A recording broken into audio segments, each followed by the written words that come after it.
Good morning, students. Today we have to study about diffusion.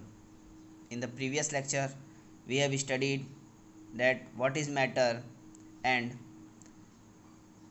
how many physical states of matter. Now today we have to study what is diffusion. तो diffusion क्या होता है? Diffusion जानने के लिए हमें ये जानना होगा कि पार्टिकल्स जो होते हैं मैटर के किस फिजिकल स्टेट में मूवमेंट्स हो करते हैं. जनरली पार्टिकल्स का मूवमेंट उनके इंटरमोलिकुलर फोर्स ऑफ अट्रैक्शन और इंटरमोलिकुलर स्पेस पे डिपेंड करता है कि पार्टिकल्स के बीच में इंटरमोलिकुलर फोर्स किस तरह का है और इंटरमोलिकुलर स्पेस कितना है. हमें पता है कि सॉलिड के पार्टिकल्स जो होते हैं, सॉलिड के पार्टिकल्स बहुत ही पास पास होते हैं. ओके. लिक्विड के पार्टिकल्स के बीच में डिस्टेंस ज़्यादा होती है और गैस के पार्टिकल्स बहुत ही दूर दूर होते हैं. क्यों? क्योंकि सॉलिड के पार्टिकल्स का शेप और साइज जो है डेफिनेट होता है. लिक्विड के पार्टिकल्स का शेप और साइज डेफिनेट. लिक्विड के पार्टिकल्स का वॉल्यूम डेफिनेट होता है. ठीक है. और गैस के पार्टिकल्स ना तो शेप डेफिनेट होता है ना तो वॉल्यूम डेफिनेट होता है. बट ये डिफ्यूजन किस में सबसे ज़्यादा पाया जाएगा?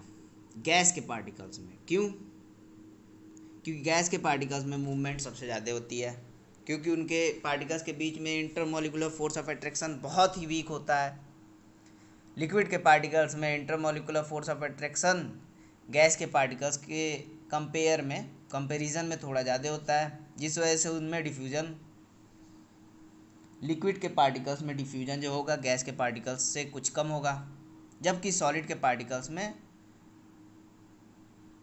ना के बराबर डिफ्यूजन पाया जाता है. इट मीन्स बहुत कम ही सॉलिड सब्सटेंस हैं जो मूव कर पाएंगे. जैसे कुछ मेटल्स हैं जिनको अगर हम बाइंड कर दें तो वो एक दूसरे से मिलते हैं, बहुत ही टाइम लग जाता है, कई ईयर्स पे वो मिल सकते हैं अगर हम उनको बांध दें.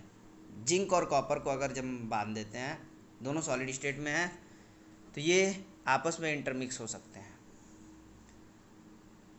तो डिफ्यूजन सॉलिड में सबसे कम पाया जाता है. तो let's see what is diffusion. The mixing of different particles of matter in each other is called diffusion.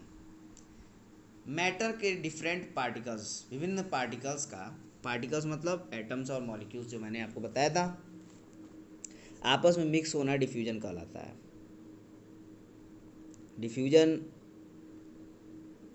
जो है जब पार्टिकल्स जिसमें डेंसिटी ज़्यादा होती है वो कम डेंसिटी वाले पार्टिकल्स के इंटरमोलिकुलर स्पेस में जाकर के मिक्स हो जाते हैं, तो इस प्रोसेस को हम डिफ्यूजन कहते हैं. ओके. इसको हम इस तरह से भी डिफाइन कर सकते हैं. The higher concentrated particles moving to the lower concentrated particles is also called diffusion. तो diffusion generally solid to liquid में होता है, लिक्विड टू लिक्विड में होता है, गैस टू गैस में होता है, जिसे हमें स्टडी करना है. Let's see what is solid to liquid diffusion. तो सॉलिड टू लिक्विड डिफ्यूजन के लिए हमारे सिलेबस में पोटेशियम परमैंगनेट का वाटर में डिफ्यूजन का एग्जांपल दिया है. तो मैं आपको डिस्क्राइब करता हूँ ये डिफ्यूजन होता कैसे है. पोटेशियम परमैंगनेट पर्पल कलर के सॉलिड के छोटे छोटे क्रिस्टल्स होते हैं. Crystals means pure form of solid, जिनका शेप और वॉल्यूम बहुत ही डेफिनेट होता है. तो ये अगर हम माइक्रोस्कोप से देखें तो बहुत ही छोटे पार्टिकल्स होते हैं, लेकिन माइक्रोस्कोप से देखने पे इनका शेप जो होता है 3 डायमेंशन शेप में दिखाई देगा, एकदम प्योर फॉर्म ऑफ सॉलिड के शेप में. जब इन छोटे छोटे क्रिस्टल्स को पोटेशियम परमैंगनेट के वाटर में हम डालते हैं तो ये तो पहले नीचे आ जाएंगे, एक जगह इकट्ठा हो जाएंगे. Then after few seconds we saw that the whole water convert into purple colour. कुछ समय बाद हम देखते हैं कि पूरा पानी जो है वो पर्पल कलर में कन्वर्ट हो जाता है. अब हमको ये समझना होगा कि ये कैसे हो रहा है. जब वाटर के पार्टिकल्स लगातार कॉन्टीन्यूसली पोटेशियम परमैंगनेट के पार्टिकल्स को हिट करते हैं तो पोटेशियम के परमैंगनेट के पार्टिकल्स जो हैं वो ब्रेक हो जाते हैं और छोटे छोटे पार्टिकल्स में। कैसे होते हैं? वाटर के पार्टिकल्स जो होते हैं उनके बीच में इंटरमोलिकुलर फोर्स ऑफ अट्रैक्शन बहुत ही वीक होता है, ओके, और इंटरमोलिकुलर स्पेस ज़्यादा होता है, जिस वजह से इनकी काइनेटिक एनर्जी बहुत ज़्यादा होती है और इनमें मूवमेंट बहुत ज़्यादा पाया जाता है।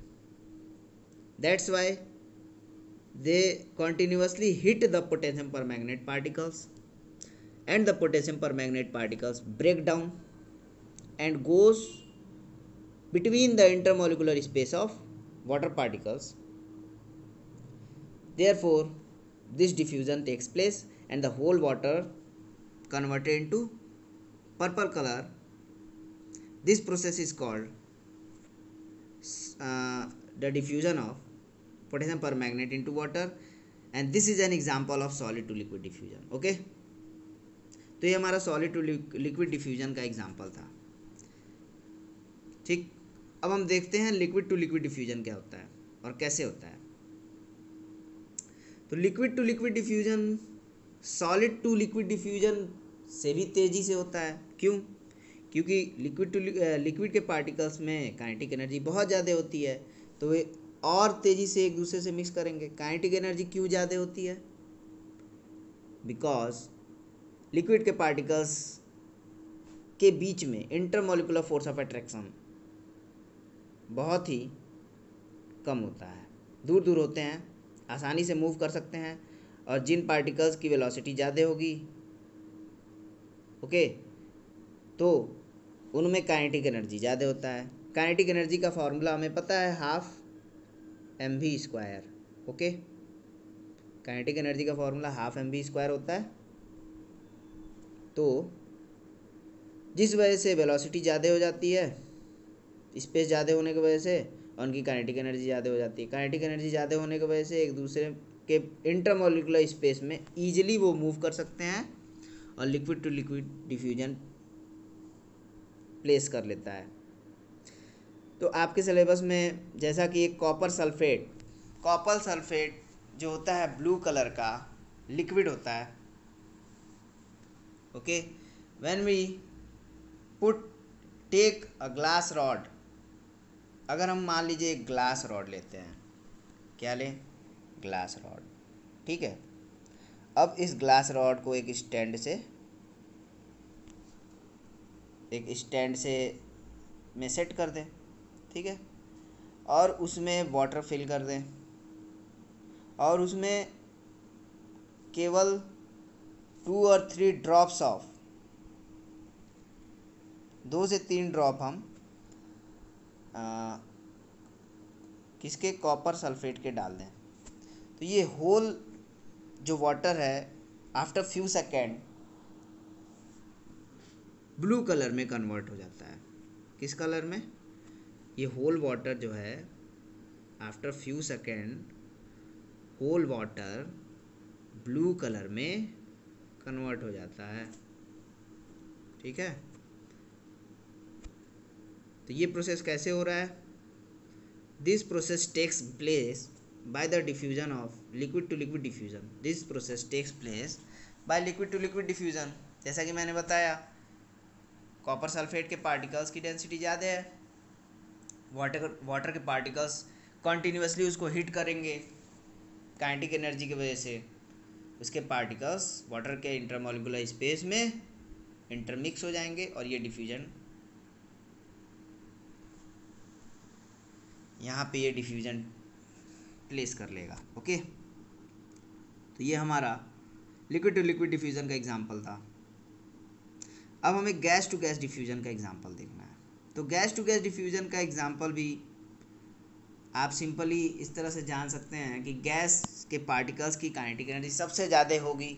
अब तो आपको समझ में आ ही गया होगा कि काइनेटिक एनर्जी क्यों ज़्यादा होगी गैस के पार्टिकल्स की, क्योंकि गैस के पार्टिकल्स के बीच में इंटरमोलिकुलर स्पेस सबसे ज़्यादा होता है और इनमें मूवमेंट सबसे ज़्यादा होगी, ठीक है। तो इनमें डिफ्यूजन भी सबसे तेज़ी से होगा। इसके लिए हम ब्रोमीन गैस जो कि रेडिश ब्राउन कलर का होता है, जो कि आपके सिलेबस में दिया है, उसका एग्जांपल लेंगे। Take a glass container of cylindrical shape, हम एक ग्लास कंटेनर लेंगे सिलेंड्रिकल शेप का, ठीक है, एक ग्लास कंटेनर लेंगे। अब हम क्या करेंगे, उसमें हम एक ग्लास कंटेनर लेंगे रेडिश, ठीक है, glass container cylinder, reddish brown gas bromine put into the cylinder, ठीक है, रेडिश ब्राउन गैस को हम सिलेंडर में डाल देंगे। Cover the bromine vapour with a strip, ये एक स्ट्रिप है, हम ब्रोमीन वेपर को डाले हैं, ब्रोमीन का डेंसिटी ज़्यादा होता है जिस वजह से ग्रेविटेशनल फोर्स की वजह से वो नीचे आके बैठ जाएगा। अब जहाँ तक ब्रोमीन गैस आएगा उसको हम स्ट्रिप से कवर कर देंगे, ठीक है। फिर क्या करते हैं, और ऊपर का जो स्पेस है वो एयर से फिल रहता है, एयर तो कलरलेस होता है। जब हम इस स्ट्रिप को हटाएंगे तो ब्रोमीन गैस ईजिली एयर के पार्टिकल्स के बीच में आकर के मिक्स हो जाएगा और होल सिलेंडर जो है वो रेडिश ब्राउन कलर में चेंज हो जाएगा। कैसे, whole cylinder reddish brown colour में चेंज हो जाएगा, जिससे हमें ये पता चल जाएगा कि यहाँ पे gas to gas diffusion place किया है, ठीक है। तो आप समझ गए होंगे solid to liquid diffusion, liquid to liquid diffusion and gas to gas diffusion. अब हम नेक्स्ट लेक्चर में characteristics of particles of matter पढ़ेंगे, जो कि हमारा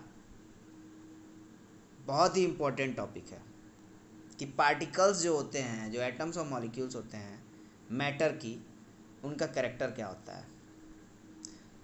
तो इस पार्ट को आप स्टडी कीजिए। अब हम नेक्स्ट क्लास में मिलते हैं। थैंक्स।